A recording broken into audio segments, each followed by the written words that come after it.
네, 김태현의 정치쇼 2부는 찐찐찐 찐이야. 더불어민주당 박용진 전 의원과 함께합니다. 안녕하세요.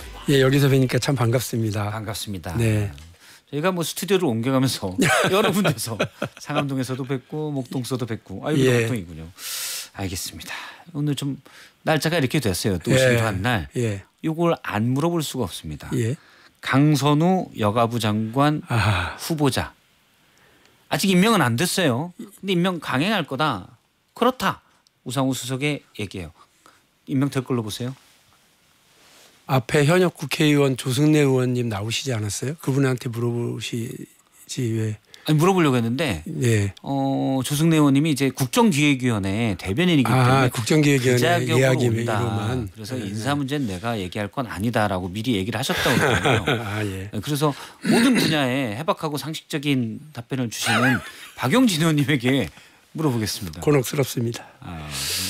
예. 그러나 뭐 여러 가지로 아쉽지만 그 인사권자인 대통령의 뭐 고민과 결정은 존중해야 하지 않겠나 이런 생각입니다. 아쉽지만 결정했으니 존중한다. 예, 뭐 국민들 눈높이에 좀 맞지 않는 여러 의혹과 논란이 있었잖아요. 그러나 대통령은 이런 비판과 지적을 다 이제 듣고 보셨을 테고 용산 대통령실도 여러 가지 고민이 있었겠습니다만 어쨌든 최종 결정을 그렇게 한 것으로 보여요. 아직 저는 임명까지는 아니지만 시간은 좀 있지만 이제 우상호 정무수석의 그 이제 발언으로 보면 대통령의 결심은 쓴 것 같고 결심이 서기 전까지는 여러 비판과 의견을 제출할 수 있지만 이제 국정 운영의 여러 갈래를 한꺼번에 고민해야 되는 인사권자의 결정이 섰다면 여당과 여권의 뭐 입장은 대부분 다 비슷할 것 같아요. 존중해야 한다 이런. 존중해야 한다. 일단 뭐 박용진 의원님 목소리의 데시벨이 평소보다도 약 27% 정도 줄어서 지금 나오고 있고 박용진 의원님 이제 비명 행사의 가장 주인공이기 때문에 지금 상당히 난처하고 공경스럽다. 그거 제가 이해한 상태에서 듣도록 하겠습니다. 만약 박용진 비서실장이다. 이재명 대통령이 야, 강선우 의원은 어떻게 해야 돼? 라고 물었다. 뭐라고 답하시겠습니까? 사실 저는 이진숙 교육부 장관 후보자를 본인의 자진 사퇴가 아니라 이 지명 철회 형식으로 한 건 되게 단호하게 한 거일 수 있거든요. 그 속보를 봤을 때 우와 이렇게 했어요. 그러니까 그냥 뭐 무조건 밀고 간다 이런 뉘앙스가 아니라 국민들의 의견을 듣고 반영하겠다라고 하는 대통령의 새로운 어떤 그 리더십의 어떤 걸 보여줬고 그 전에 또 야당 대표까지 이제 만나서 의견을 청취하는 과정까지 가졌으니까 우와 그랬죠. 근데 좀 놀랬어요. 또 대단한 어떤 반전을 만든다 이렇게 생각했는데 제가 만일에 비서실장이었으면 그런 반전을 더 만드는 게 맞지 않겠나고 생각을 했겠지만 다시 말씀드립니다만 인사권자의 이 결심이 선 것으로 보여서 더 다른 뭐 이야기를 하는 건 뭐 적절치 않겠구나 이런 생각이고요. 최종 임명까지는 이제 좀 뭐 재송부 요청도 있을 테고 시간이 좀 있으니까 더 의견을 듣겠지만 혹시 강선우 후보자가 자진 사퇴할 가능성은 왜냐하면 지금 민주당은 물론이고 이재명 정부에 상당한 부담을 주는 것도 사실이거든요. 물론 여기서 이제 낙마가 되면 정치적 미래에 상당히 어둡게 되는 강선우 후보자가 되는 것도 맞는 일이지만 지금 이것 때문에 제 주변에서도 뭐 이재명 정부에 대한 지지를 철회한다. 똑같다. 윤석열 정부와 물론 뭐 계엄 세력과 어떻게 똑같겠습니까마는 그런 얘기도 많이 나와요. 강 후보자가 자진 사퇴할 가능성이 좀 있다고 보시나요? 뭐 제가 구체적인 그 상황을 알지는 못하니까요. 어쨌든 지금 그 이렇게 대통령의 결정과 결심 단면을 일단 정무수석을 통해서 드러냈기 때문에 아마 그 방향으로 가지 않겠나 그냥 그렇게만 생각하고 있습니다. 알겠습니다. 일단 우상호 정무수석이 어제 저 옆방송이죠. 김현정 뉴스쇼 인터뷰에서 그런 얘기를 했습니다. 그러니까 대통령의 강선우 임명 강행 결정 배경에는 여당 그러니까 민주당 지도부의 의견이 강하게 작용한 것으로 보인다. 왜 그래? 보통은 근데 한 분이 제가 이런 얘기를 들었어요. 이런 일이 있으면 대통령은 본인의 인사권을 관철시키려 하고 당은 민심을 전달하는 분위기인데 지금 거꾸로 된 것 같다. 당이 오히려 반대로 강경하게 나간다. 강선웅은 친해서 그러냐 이런 지적들이 있어요. 어떻게 보시는지? 아마 대통령은 여당의 입장만 듣는 것은 아니고요. 예. 예, 다른 여러 방식을 통해서 경로를 통해서 의견을 들을 거기 때문에요. 이제 다만 그 정무수석의 이제 이야기는 이제 그 여당 지도부 그리고 인사청문회를 진행한 청문위원들의 의견을 최종 종합해서 판단했다는 얘기로 들리거든요. 예. 그러니까 뭐 팩트를 좀 체크해봐라라고 하는 얘기와 이제 겹쳐서 같이 보셔야 될 것 같아요. 알겠습니다. 지금 뭐 박용진 의원님이 비명행사 공천으로 떨어지고 좀 그 얘기 좀 그만하세요. 시간이 지났기 때문에 더 이상 난처한 질문은 묻지 않도록 하겠습니다. 물 한 잔 마시겠습니다. 예, 물쭉 들이키세요. 예, 들이키시고. 네. 지금 이제 상당히 난처한 모습이 보여서 다음 질문으로 넘어가겠습니다. 강준욱 국민통합비서관. 네네네. 예, 이분도 말이 많아요. 이분이 많죠. 이제 책을 썼어요. 야만의 민주주의라는 책을 썼는데 여기에서 정말 반어법으로 주옥 같은 글들이 넘쳐납니다. 예? 뭐 제가 좀 정리를 했었는데 계엄은 잘못된 게 아니다라는 취지의 말도 있고요. 예를 들어서 나는 대통령이 비상계엄을 야당의 민주적 폭거에 항거한 비민주적 방식의 저항이라고 정의한다. 이 정의 잘못됐죠. 그리고 같은 책에 이날 서부지방법원 난입 사태를 두고 법원 난입한 것이 폭도이고 전원 구속될 일이라면 5.18은 버스로 공권력을 뭉개고 총 들고 싸운 일이므로 폭도라는 말도 모자란다. 이분이 국민통합 비서관이에요. 이거 잘된 인사입니까? 제가 이 자리에 나와서도 여러 차례 얘기를 했는데 국민통합을 해야 합니다. 갈갈 찢어진 나라니까요. 근데 사회 정의에 입각한 국민통합을 해야 된다고 말씀을 드렸습니다. 그 사회 정의에 어긋나는 인사인 것 같습니다. 네, 그래서 사회 정의에 반하는 인물이 국민통합을 잘할 수 없다. 그래서 국민통합 비서관 자리에 어울리지 않는 인사다 이렇게 말씀드리고요. 국민통합이 목표지 우리가 극우 친윤 통합이 아니기 때문에 저는 뭐 이 인사는 좀 철회하는 것이 맞지 않겠나. 그리고 본인이 물러나야죠. 왜 그 자리에 있는지 잘 모르겠어요. 저는 이 일을 접하고 나서 뭔 소리지? 이전에 윤석열이 임명한 사람이 남아있다는 얘기인가? 그렇게 생각했어요. 처음엔. 국민통합 비서관인데 이런 말을 했다고? 네, 근데 예전 전 비서관인가? 이런 생각을 그랬어요. 했었어요. 저도. 네. 그래서 뭐 전 비서관인가? 아직 남아있나? 이런 생각하고 있었는데 그게 아니는데 그래서 두 가지 생각이 들었죠. 어떻게 이런 자가 추천될 수가 있지? 일부 이제 보도에 따르면 동시에 어떻게 이런 자가 국민통합 비서관이라고 하는 자리에 자기가 하겠다고 생각을 하지?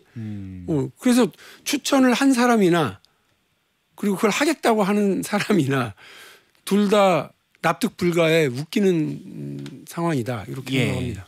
근데 이분은 이제 물러날 생각은 없는 것 같아요. 글쎄요. 뭘 입장을 발표했다길래 관둔다는 얘기인 줄 알았더니 예. 사과한다고 이렇게 하대요. 과거의 발언에서 사과하고 국민통합을 위해서 힘쓰겠다는 취지로 얘기를 했어요. 근데 물론 민주당 일부에서는 그런 얘기를 합니다. 극우 인사도 통합해야 되기 때문에 일단 들어갔다. 이거 어떻게 보세요? 이거 통합 대상인지. 아니 통합을 만들어내는 메이드를 하는 사람이잖아요. 예. 그러니까 전에 대통령께서 좋은 말씀하셨어요. 콘크리트를 만드는 데는 시멘트로만 해서는 안 된다. 탄탄한 콘크리트가 하면 철근도 들어가고 자갈과 모래와 물이 시멘트와 함께 섞여야 된다. 좀 맞다고 생각합니다. 예. 근데 이게 지금 이제 그거는 여러 의견과 여러 세력을 또 합치는 입장에 있는 그 건축가의 입장에서의 건설 회사 입장에서의 이야기지. 예. 근데 지금 예를 들면 자갈이나 혹은 시멘트가 자기가 시멘트를 콘크리트를 만들겠다고 하는 건 안 맞는 거예요. 그러니까 그 어떤 설득의 대상이 될 수는 있지만 예. 국민통합비서관이라고 하는 자리에서 통합을 이뤄낼 수 있는 인식을 갖지 못한다니까요. 이분이 대한민국의 어떤 소수의 입장을 대변할 수 있다고 칩니다. 그러나 그건 그 사람과 그런 분들은 강준욱 씨와 그런 사람들은 설득의 대상이고 포섭의 대상이어야 되지 이분이 우리 국민들의 건강한 다수를 이렇게 포괄시키는 입장에 앉기에는 아까 말씀드린 것처럼 사회정의에 입각한 사람이 아니라니까요. 예. 계엄을 옹호하고 식민 지배를 해서의 일제 세력들을 옹호하고 극우적인 생각을 드러낸 사람이 국민 통합을 어떻게 이뤄냅니까? 이분은 이제 일제징용 일제강점기에 일본인의 태도를 보면 존경스러울 정도다라는 표현도 했었어요. 그래서 강제징용에 대해서도 그런 일은 없다라는 취지로 일본 사람들에 대해서 우호적인 입장을 나타내는 거에 뭐라고 안 하겠습니까? 그런데 이거는 강제징용 피해자들을 우롱하는 짓이라고요. 그렇죠. 그러니까 저는 그거는 이게 방점이 거기 찍혀 있다고. 다양한 목소리니까 다양성의 차원에서 포용하기는 어려운 상식에 반하는 주장을 한 사람이다라는 포용의 대상일 수 있습니다. 저희는 국민의힘에 말도 안 되는 이야기를 하는 국회의원들과 예. 그런 분들도 계시지만 대화의 대상일 수는 있어요. 대화의 대상일 수 있다. 그러나 그런 얘기를 하고 있는 국민의힘 의원이 우리 국정을 이끌어갈 수는 없다고요. 알겠습니다. 사회정의에 입각한 국민 상식에 반하는 그런 행동을 하는 분이 사회정의에 입각한 국민 통합을 이뤄낼 수 없다. 단호하게 말씀드립니다. 사퇴시켜야 국민 통합 자리가 안 맞다. 사퇴시켜야 된다라고 네. 했습니다. 강선우 의원보다는 이제 강준욱 같은 강씨인데 비서관에 대해서 좀 더 강경한 입장을 보여주셨습니다. 그러면 이제 좀 편한 질문으로 들어가도록 하겠습니다. 편한 질문. 예. 김건희 특검이 윤석열 전 대통령 김건희 여사를 한번 제가 앵커니까 이제 여사를 붙여야 되겠어요. 출석하라고 했습니다. 윤 전 대통령은 오늘 29일, 김건희 여사는 다음 달 8월 6일 특검에 나와라 네. 했습니다. 일단 2주나 남았는데 김건희 여사의 경우 나오라고 했어요. 어떤 의도? 일찍 부른 건 뭐라고 왜 그렇다고 보십니까? 그 수사를 하는 당국이 제일 우려하는 게 피의자들끼리의 말 맞추기잖아요. 예. 이 두 분은 구조적으로 말을 맞출 수밖에 없어요. 그러니까 같은 집에 살고 있기 때문에 그래서 누굴 먼저 부르느냐에 따라서 뭐 이렇게 수사의 기획과 의도 이런 것들을 숨길 수 있는 처지는 아닌 거는 같아요. 그래서 누굴 부르나 사실 마찬가지일 텐데 그래도 누굴 먼저 부르느냐가 조금 다른 건 있을 수 있거든요. 뭔가를 좀 숨기고 최종적으로 뭔가를 확인하려고 한다면 그래서 저는 윤석열을 먼저 부르고 그다음에 2주나 더 뒤에 그죠? 예. 2주는 아닙니다만 훨씬 뒤에 일주일 정도 뒤입니다. 김건희를 부른다. 뭔가 히든이 있지 않겠나 하는 생각은 있어요. 그게 뭔지는 모르겠어요. 보통 수사할 때 이제 최종 수사 목적지는 맨 뒤에 부르지 않습니까? 그렇기도 하고. 이제 V1 부르고 V0 부르는 공천 개입에 대해서 이런 해석도 좀 나오고 있습니다. 저는 뭔가 그래도 히든이 있으니까 부르는 순서를 그렇게 정하지 않았겠냐. 그러니까 더 혐의가 짙거나 더 권력이 센 사람을 뒤에 부른다 뭐 이렇게 볼 수도 있겠습니다만 무언가 히든이 있겠구나 하는 생각이 들었고요. 근데 그 김건희 씨 측 첫 반응이 너무 웃기지 않았어요? 웬만하면 협조한다. 저는 처음에 잘못 보고 만만하면 협조한다라고 그렇게 봤어요. 그러니까 야, 특검을 우습게 보는가 보다. 만만하게 생각하나? 만만하면 특검이겠어요. 특검은 그 웬만하면 최대한 협조하겠다고. 네, 만만하면으로 받아들이나 보다 생각하시고 어금니 꽉 다물고 꽉 물고 이렇게 수사하셔야 되겠다는 생각을 합니다. 사실 지금 부르는 게 이제 김건희 특검입니다. 그래서 명태균 씨 관련된 그렇습니다. 공천 개입 의혹에 대한 건데 그래서 그 부분은 김건희 특검에서 김건희 씨가 영부인 배우자 시절에 공천에 개입했느냐 또 그래서 여론조사 명태균 씨로부터 받았던 80여 건의 여론조사 이런 것들이 이제 대가성이나 이런 부분이 되는 부분이에요. 예, 그러니까 윤석열 전 대통령 먼저 부르고 그 다음에 이제 김건희 씨를 부르는 걸로는 일단 이해가 됩니다. 김건희 특검이 사실 명태균 게이트 말고도 많잖아요. 박용진 의원이 나는 이거 관심 많아.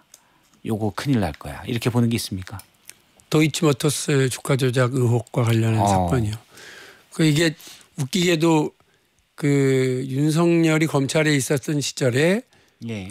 수사가 덮어지고 뭐 대략 무마되고 질질 끌고 그리고 최종적으로 무혐의로 끝나고 예. 대통령이 되고 나서는 근데 이 과정은 숫자와 시간 정황을 시계열적으로 이렇게 쭉 이렇게 두면 돈의 흐름과 이걸 놓으면 그렇게 무혐의로 끝날 수가 없다라고 하는 건 그냥 상식에 가깝거든요. 예. 근데 이렇게 끝난 과정은 첫 번째 주식시장에서 개미들 피눈물 나게 하는 행위에 대통령과 그 배우자가 그 관련돼 있다라고 하는 것만으로도 속이 터질 지경인데 두 번째 그 권력자가 오히려 그 수사를 방해하거나 진실을 밝히는 일을 방해했다라고 하는 라인업이라면 진짜 이거는 반드시 밝혀야 돼야 될 일이다라고 생각을 합니다.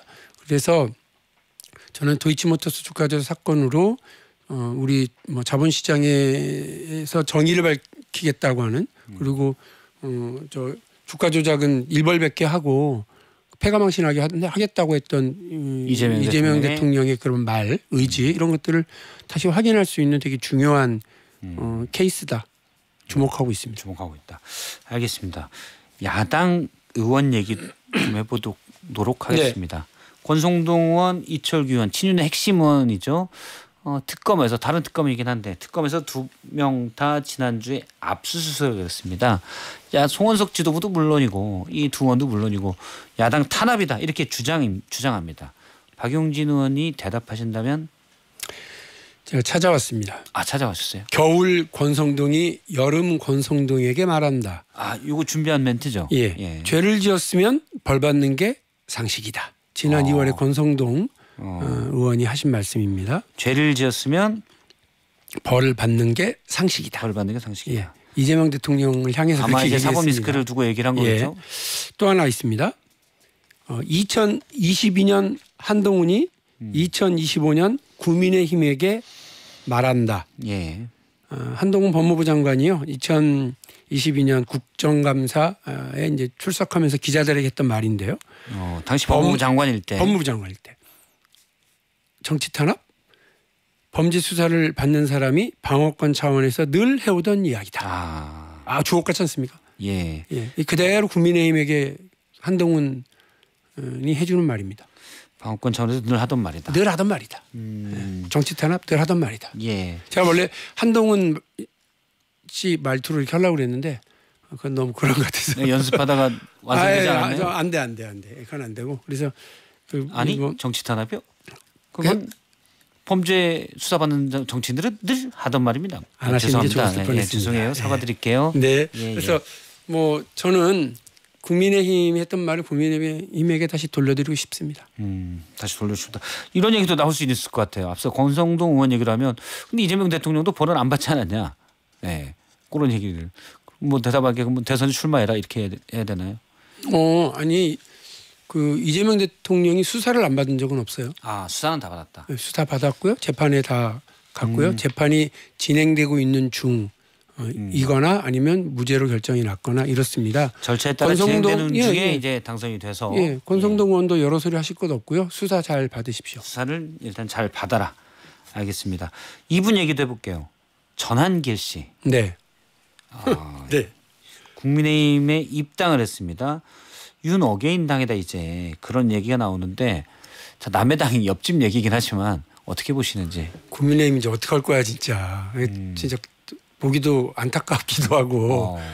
제가 한 가지 예고를 드리면 이제 진짜 망조다 이런 생각이에요. 제가 그냥 하는 소리가 아니라요. 자 보세요. 황교안의 삭발, 나경원의 빠루, 전광훈의 광란 이 세 개가 합쳐져서요. 2020년 민주당에게 총선 대승을 만들어줬습니다. 자 지금 다시 등장한 김문수, 여전히 기승을 부리고 있는 친윤, 그리고 등장한 전한길 이렇게 김문수, 친윤, 전한길의 수윤길 이 삼각동맹이 아마 내년 지방선거에 민주당에게 대승을 안겨줄 전조현상이다 이렇게 봅니다. 민주당에 큰 기쁨을 줄 수 있다. 네. 그런데 이제 사실은 뭐 새는 양날개로 난다 이런 얘기도 하니까 국민의힘이 이렇게 가면 안 된다 이런 생각도 좀 있으시죠? 진짜 제 상식으로는 이래요. 그래서 아까 제가 어쩌면 좋냐 이렇게 예. 약간 탄식 같아 가까운 얘기를 드렸는데 그거는 뭐 방법이 없어요. 그 우물까지는 끌고 갈 수 있지만 물을 떠먹는 건 자기 일인데 예. 한사코 그걸 거부하고 갱생의 기회를 거부한 채 이렇게 뭐 어떻게 보면 민주당으로서는 즐거운 일입니다만 망조의 그 삼각동맹 트라이앵글 이렇게 형성하는 거, 예. 그 국민의힘 망조 삼각동맹을 다시 형성하는데 아무도 이걸 말리려고 안 하잖아요. 지금 뭐 일부 의원들은 얘기를 합니다. 조은희 의원도 이제 전환기 시대를 강력하게 비판을 했고 한동훈 전 대표를 비롯해서 친한계에서도 강력한 비판들이 많이 나오기는. 예. 그분들 비판하는 목소리나 그냥 예. 박용진이 장 외에서 비판하는 목소리나 뭐가 다르겠어요. 그 키를 쥐고 있는 사람들은 아무것도 할 생각이 없는데. 이른바 친윤 지도부. 예, 지금 뭐 윤희숙 혁신이 어떻게 된 건가요? 안철수 혁신이 망했다는 얘기는 제가 그 출범하면서 바로 들었고 예. 윤희숙 혁신이는 다구리라고 하는 저 아주 전문 용어까지 등장을 해가면서 혹시 뭐 주간지를 배송받으시면서 뉴스를 접하시는 건 아니죠? 아니 원래 일요일 의총이 예정됐는데 아무런 없어졌고. 그게 없잖아요. 예. 뭐 축구도 뭐가 좀 골을 만들어내려면 전진 패스가 이루어져야 되는데 예. 볼을 뒤로 돌리고 있는 상황이잖아요 지금. 그 어떻게 골을 넣어요? 제가 볼 때는 뭐 한심해 보입니다. 한심해 보인다. 지금은 아닌가요? 국민의힘이 이제 혁신은 바닥을 쳤냐? 아니다. 계속 무적행이다. 혁신이가 들어서면서 바닥을 치는 모습이 드러나야 되는데 혁신이가 들어서니까 친윤은 땅을 덮하더라고요. 땅을 덮하고 있다. 예, 삽질을 계속하고 있는 모습으로 보여서 국민의힘은 저 끝이 어딜까 이런 생각을 합니다. 알겠습니다. 짧게 민주당 전당대회 여쭤보겠습니다. 주말 사이에 충청과 영남권이 있었는데 정청래 후보가 꽤 큰 차이 25%포인트로 이기고 있습니다. 어떻게 평가하십니까?